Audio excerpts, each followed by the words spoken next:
Angela's apartment overlooked the South Bronx skyline. The window was a rectangle of noise, flashing lights, and the occasional siren. Inside, the silence was heavier than usual. Her scrubs lay folded on the chair, untouched since her last shift at St. Barnabas Hospital 3 weeks ago, the same day her younger brother, Darius, died. He had always been the loudest in the room, the quickest to laugh, and the last to let her cry. Now he was gone, and Angela hadn't said a word to anyone since the funeral. Instead, she sat with his favorite hoodie wrapped around her like armor, scrolling endlessly through their old texts. One message kept coming back to her. It was stupid, really. 2 days before the accident, Darius had texted her, "If I die, please don't let Mom put me in a casket with that awful church suit. I want the SpongeBob pajamas. Let me haunt people in style." She had laughed at the time. Now she laughed again. Out loud. A sharp, almost involuntary bark of laughter that bounced off the kitchen tiles. The absurdity of it cracked through her grief, like sunlight through blinds. It was wrong. It was inappropriate. And yet it was the first moment she felt alive in weeks. That same night, she opened her notes app and started writing. Not about the pain. About the ridiculous things Darius used to say. The time he tried to prank the priest at his confirmation. The time he convinced Angela their cat was possessed because it meowed at 3 a.m. The stories flowed, dark and unfiltered. She wasn't writing to heal. She was writing to remember him the way he would have wanted, laughing, even through the worst of it. A week later, Angela stood in front of a small open mic night in East Harlem. Her hands shook as she held the mic. Her opening line? "My brother always said if he died young, he'd want to be cremated in a weed grinder. That way, he could keep ruining family dinners." The room burst into shocked laughter. Some gasped. Some covered their mouths. But Angela smiled. That was the point. In that moment, she realized something. Grief had a language no one wanted to speak. But dark humor? That was a dialect of survival. And she wasn't the only one fluent in it. Across the city, others like her were finding comfort in the shadows of laughter. And the city that never slept was starting to whisper stories that only the broken could hear. Marcus had lived in Harlem all his life. He was a barber by trade, a talker by nature, and a philosopher on weekends. He had a corner chair at a shop on 125th Street where men came not just for a fade but for stories, jokes, and gossip that stitched the neighborhood together. Then came the lump. He found it one morning while shaving, a small swelling on his neck that wasn't supposed to be there. By the following week, he had a biopsy. 2 weeks later, the doctor said the word that thudded like a gunshot in his ears: lymphoma. The appointments, tests, and long silences in sterile, white rooms followed. Chemotherapy was next. For Marcus, who had always worn control like a well-fitted suit, the sudden shift into powerlessness was suffocating. His friends stopped making eye contact. His mother cried every time she tried to make dinner. Everyone was treating him like he was already halfway gone. He hated it. At his first chemo session, a nurse tried to explain what he might feel: nausea, fatigue, even depression. Marcus interrupted her. "Will it make me lose my appetite for my mother's cooking? Because that might actually be a blessing." The nurse blinked, then laughed, too loudly for that room. That was the start. He began bringing jokes to his sessions like armor. When they shaved his head, he said he finally looked like a villain from an old Marvel cartoon. When the nurse struggled to find a vein, he said, "Try my ex's heart. Nothing flows through that either." Soon, he was the unofficial entertainment of the oncology ward. The nurses started saving the chair near the window for him. Other patients began to linger longer when Marcus was around, needing the laugh more than the medicine. But the laughter did more than comfort others. It reminded Marcus who he was. He wasn't just a diagnosis. He wasn't a symbol of sympathy. He was still the man who could make a room full of strangers snort with laughter over a fart joke. His darkest moment came during round 3, when the chemo hit harder than usual, and he ended up hospitalized for a week. Fever. Vomiting. Weakness that stripped the jokes right out of him. On the 5th day, when even the nurse avoided his eyes, Marcus whispered, "Dad, Tell my boys I'm giving them my Xbox. But only the broken controller so they suffer like I did." The nurse burst out laughing. And so did he. It wasn't about pretending it wasn't awful. It was awful. But in those laughs, sharp, inappropriate, gasping for breath, Marcus found his fight. Not just against the cancer, but against the quiet surrender that tried to sneak in through the back door. By the time he was discharged, Marcus had made one thing clear to the world. If death was coming for him, it better have a good punchline. Spring in New York had a way of deceiving people. One moment, it would bless Harlem with sunlight that bounced off brownstone windows like a promise. The next, it would slap you with wind that reminded you not to put your coat away just yet. Marcus was in remission now, but he was not the same man who once joked his way through chemo. His body was leaner, his sleep fractured, and his hair had grown back in uneven tufts that he wore proudly, like a crooked crown. Then came the funeral. It was for Henry, an old friend from the barber shop. Henry was a quiet man with big hands and a booming laugh that had died suddenly from a stroke. He had no close family left, only a nephew who organized a modest service at a church off Lenox Avenue. Marcus showed up late, his shoes still wet from a morning rain, and immediately regretted not bringing an umbrella. The moment he stepped inside, everyone turned. He hadn't realized how long it had been since people had seen him on his feet. He sat in the back, trying to blend into the shadows, but the whispers traveled. "Is that Marcus?" He made it. Thought he was gone. As the pastor spoke kind words about Henry, Marcus couldn't help but scan the room. So many faces, all tight with grief or guilt, blinking back tears or clutching him books like lifelines. He wanted to say something. He didn't know what. He just felt like the moment needed something more than sad piano notes and obligatory head nods. When the pastor opened the floor for tributes, a silence hung like fog. Then Marcus stood up. "Henry owed me $20, he began. A few people blinked. One gasped. Then came the laughter. Stifled at first, then rippling down the pews like it was carried by the Holy Spirit itself. "I figured if he's not going to pay me back, the least I can do is make sure he doesn't rest in peace too easy." Even the pastor chuckled. Marcus went on. He shared a memory of Henry breaking the clippers during a busy Saturday rush and blaming a customer's thick spirit. He reminded them of Henry's ridiculous dance moves and how he insisted James Brown was his cousin, despite never proving it. But it wasn't just a roast. It was resurrection. For a moment, Henry was alive again in that room. The mourners laughed through their tears, shoulders shaking in rhythm. Marcus, once again, had taken grief and kneaded it into something warm. Afterwards, people came up to him, some with tears still drying in the corners of their eyes. They said thank you, not just for the laugh, but for breaking the tension that had strangled the room. Marcus walked out into the afternoon, his coat unbuttoned, his chest lighter than it had been in months. Death had taken his friend, but dark humor had brought something back. A breath. A beat. A moment of defiance. He looked up at the sky, then down at the cracked pavement and muttered, "Still no sign of that $20, though." Then he smiled and walked off toward the barbershop, where grief and laughter waited to share the same chair. It was a Wednesday, one of those gray New York days where the clouds hovered just above the skyline like they were spying on everyone. Marcus took the uptown train, heading nowhere in particular. The city had become his backdrop again, but it still felt like a different version of itself, one where he had to relearn every block, every street corner, every glance from a stranger. The subway was half full. Businessmen with their heads buried in phones. Teenagers with music leaking from their headphones. A woman in scrubs with tired eyes and a coffee cup trembling in her hand. No one made eye contact. No one ever did. Then she got on. She looked like chaos dressed in confidence. Black lipstick, leopard print coat, and a tote bag that read, "Anxiety is my cardio." She was talking to herself, or maybe to the air around her, ranting about how pigeons were government spies and how Times Square was a simulation. People scooted away from her like she carried something contagious. Marcus watched. She made her way through the train car with the grace of a pirate captain, wobbling slightly with the train's motion but commanding attention all the same.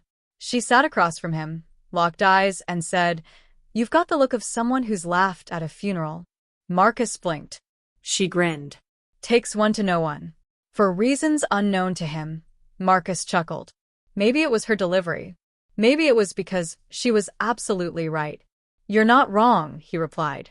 She introduced herself as Ramona. Said she used to be a stand-up comic before the world decided it preferred influencers over honesty. Now she just performed for captive subway audiences and stray cats. They talked for 5 stops. Ramona had a way of jumping from absurdity to clarity in a heartbeat. She spoke about grief like it was an ex-boyfriend she occasionally drunk texted. She said death was just a badly timed punchline in the middle of life's routine. Marcus found himself opening up, telling her about the funeral, the laughter, the way people looked at him now like he was both miracle and ghost. She listened, nodding, then interrupted him mid-sentence. "You know what's worse than dying?" she asked. He shrugged. "Living like you're already dead." Silence. Then the train screeched to a halt. She stood, winked, and said, "Don't let the living dead bore you back into the grave." And just like that, she was gone. Lost in the crowd on the platform. Swallowed by the city. Marcus sat still for a long while. Then, almost involuntarily, he burst into laughter. A full-body kind of laugh that made the businessman next to him glance up in alarm. He didn't care. For the first time in a long time, he felt like someone had shaken the dust off his soul. A week later, Marcus found himself wandering through Central Park as the sun dipped behind the buildings, casting long golden shadows across the grass. The air was warm, thick with the scent of hot dogs, roasted almonds, and the damp promise of summer rain. The city buzzed faintly behind him, but inside the park, time seemed to loosen its grip. He followed a path that curved by the lake, where ducks glided like they had nowhere to be and all the time in the world. Joggers passed him, headphones in, locked into their own rhythm. Children laughed from a playground in the distance. He kept walking. Near the bow bridge, he saw a man sitting alone on a bench. Late 50s, maybe 60s. Wore a Hawaiian shirt, mismatched socks, and a fedora that had clearly seen better days. He was scribbling furiously in a weathered notebook, muttering under his breath. Marcus might have kept walking. He wasn't in the habit of talking to strangers, but something about the man felt familiar. Not in appearance, but in energy. Like Ramona. He slowed, then sat at the opposite end of the bench. The man glanced up and smiled. "Don't worry," he said. "I'm only half mad." Marcus nodded. "Better than completely sane." The man chuckled. "Exactly. I'm Gil. Poet, former accountant, part-time cloud critic." Marcus introduced himself. They talked. Or rather, Gil talked, and Marcus listened. The man spoke in riddles and rhymes, like a Shakespearean jester who'd overdosed on caffeine.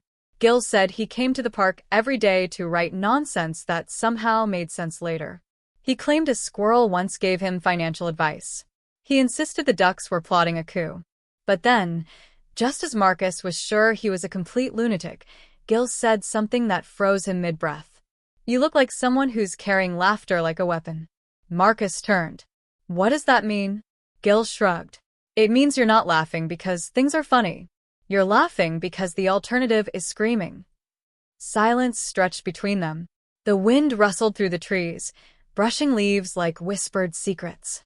Marcus nodded slowly. "That's fair." Gil grinned. "Welcome to the club." They sat in quiet for a while, watching the sunset paint the lake with shades of fire and honey. Gil handed him a page from his notebook before he left. On it, in shaky handwriting, was a single sentence. "Dark humor isn't denial. It's survival with style." Marcus kept the note in his wallet. It felt like a lifeline, something to hold on to when the nights felt too long. That evening, as he walked back through the park's dimming paths, he felt it again. That strange, flickering thing he hadn't known how to name for weeks. Hope. But not the soft kind. The kind with teeth.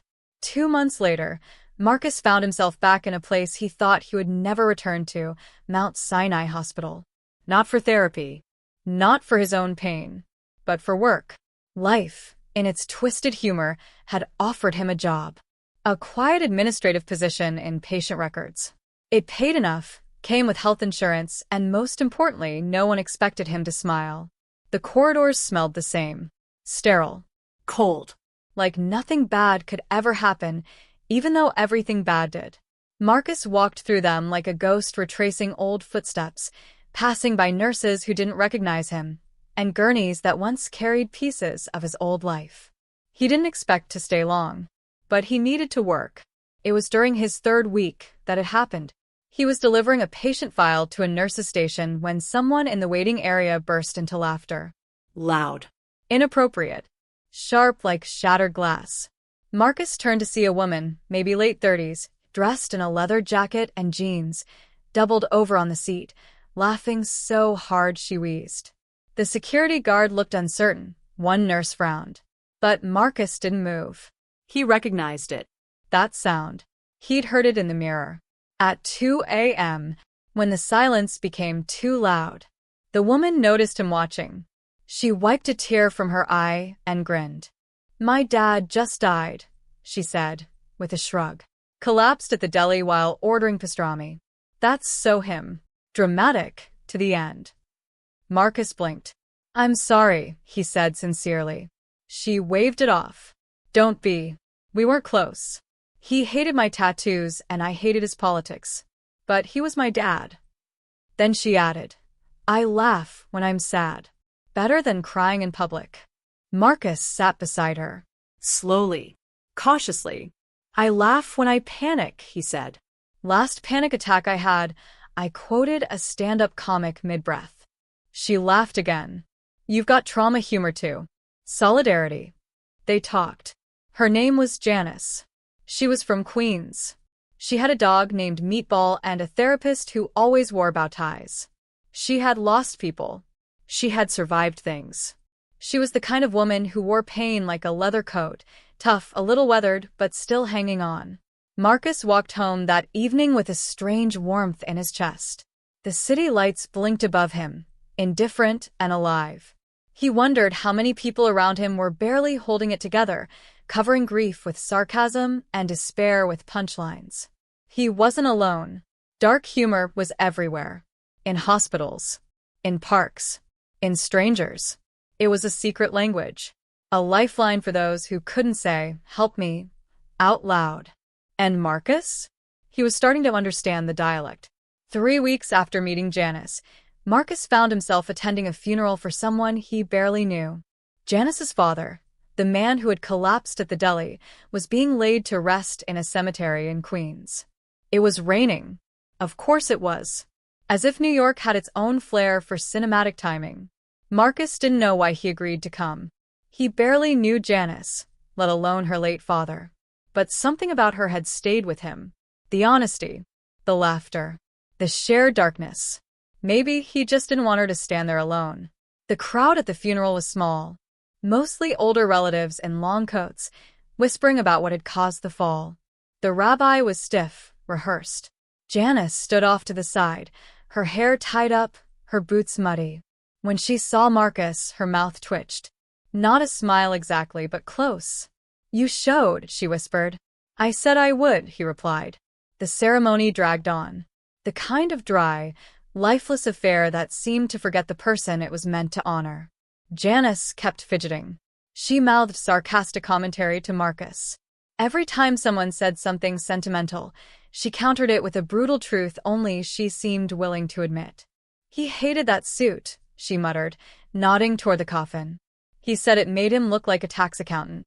Marcus snorted. Someone turned around and frowned.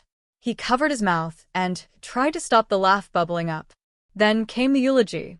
Her cousin spoke. He went on about love, legacy, and honor. Janice leaned over and whispered, "He once chased Dad with a frozen ham for not paying him back $20. That was it." Marcus burst out laughing.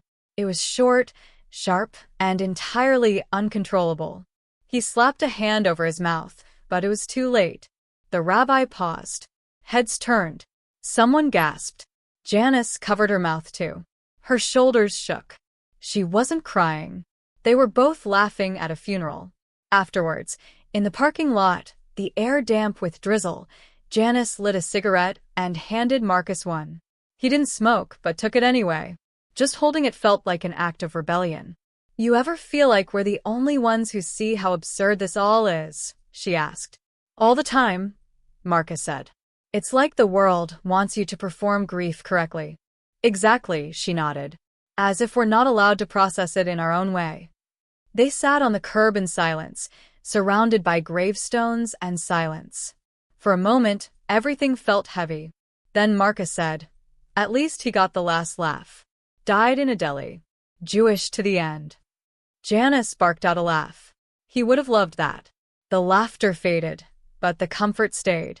Marcus realized something then. Dark humor wasn't just a coping mechanism. It was a bridge. A way to connect without having to relive every wound. A shortcut through the pain. He had lost so much. But in that ridiculous, rain-soaked cemetery, he had gained something unexpected. A friend. It was a Friday night when Janice showed up at Marcus's apartment unannounced. She buzzed the intercom and simply said, "Get your coat. We're going to the roof." Marcus hesitated. He had been watching reruns and eating instant noodles. But something in her voice, that familiar urgency masked in mischief, pushed him to move. They climbed the narrow stairs to the rooftop of his old walk-up in Brooklyn. The city stretched out before them, lit in amber and neon. Sirens wailed in the distance, a lullaby only New Yorkers would find soothing. The air smelled like damp concrete and pizza grease. Janice handed him a beer and sat cross-legged on a crate. She didn't speak right away. Marcus joined her, their legs barely touching. A soft wind tugged at her jacket. "I used to come up here when my mom and dad fought," she said, finally. "Pretend the world below wasn't mine." Marcus nodded. "I used to hide in our bath with the water running. Drowned everything out." They sat in silence for a while, letting their memories echo. Then Janice turned and looked at him. Her voice softened. "Do you ever feel like you're borrowing your life from someone else? Like you're just the understudy playing their role?" Marcus blinked. "Every single day." She chuckled bitterly. "It's exhausting. Pretending you're okay because everyone else seems to be." He looked at her, then really looked. The streak of eyeliner smudged at the corner of her eye. The faint scar near her eyebrow. The way her hands gripped the bottle too tightly. "You don't have to pretend with me," he said. Her eyes flicked to his. "Neither do you." And just like that, something shifted. The silence between them wasn't empty anymore. It was warm. Trusting. She leaned her head on his shoulder, and he didn't move. They sat like that for what felt like hours, two ghosts finding each other on a rooftop above the city that never slept. Marcus thought back to the night everything collapsed. The pills, the voicemail, the cold white light of the hospital ceiling. He hadn't known how to go on. He hadn't known if he wanted to. But now he was here, breathing, laughing, listening. Because of her. Janice broke the stillness. "You know what my dad used to say? Life is just a comedy for people who think, and a tragedy for those who feel." Marcus raised his bottle. "Then we're definitely screwed." She laughed. A real one. Full and careless. It echoed off the brick walls. That night, they didn't talk about trauma or loss. They talked about childhood cartoons, celebrity scandals, and the best type of bagel. Sometimes healing doesn't come from facing the darkness head-on. Sometimes it comes from laughing beside someone who already knows where the shadows fall. The nights grew colder as autumn crept into the city. Marcus felt it creeping inside him too, a creeping shadow that pulled at the edges of his mind. The laughter and rooftop talks with Janice were bright spots, but outside those moments, the darkness still clung. One evening, after a long day working at the deli, Marcus sat alone on the steps outside his building. The streetlights flickered, casting long shadows. His phone buzzed, a message from Janice. "Meet me at the diner. We need to talk." He hesitated, then grabbed his coat and headed out. The diner was their usual refuge, a greasy spoon glowing under a neon sign. Janice was already there, stirring her coffee, eyes tired but sharp. "I'm worried about you," she said quietly when he sat down. Marcus shrugged, trying to mask the storm inside. I'm fine. No, you're not. I can see it. The way you're pulling away. He looked down at his hands. The pills were back on his mind. The relief, the escape. I don't want to drag you down with me, he said finally. Janice reached across the table and took his hand. You're not alone in this. Not anymore. For the first time in months, Marcus let himself break. The tears came slow, then fast. The weight he carried seemed to press down harder with every sob. Janice stayed silent but steady, a lifeline in the storm. Outside, the city buzzed obliviously, but inside that small diner, something fragile was healing. Winter arrived quietly, dusting the streets of Brooklyn with frost. Marcus woke up one morning feeling lighter than he had in months. The cold air filled his lungs, sharp and clear. He met Janice at the corner cafe, their usual spot.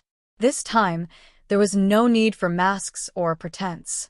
They talked about plans, small steps, hopes for the future. Marcus had started therapy, something he never thought he would do. He had begun to see a counselor who understood, who did not judge. Janice smiled as she sipped her tea. You're not the same person you were last year. No, Marcus agreed. And that's okay. They stepped outside into the pale sunlight. The city buzzed around them, noisy and relentless, but they walked side by side, steady and sure.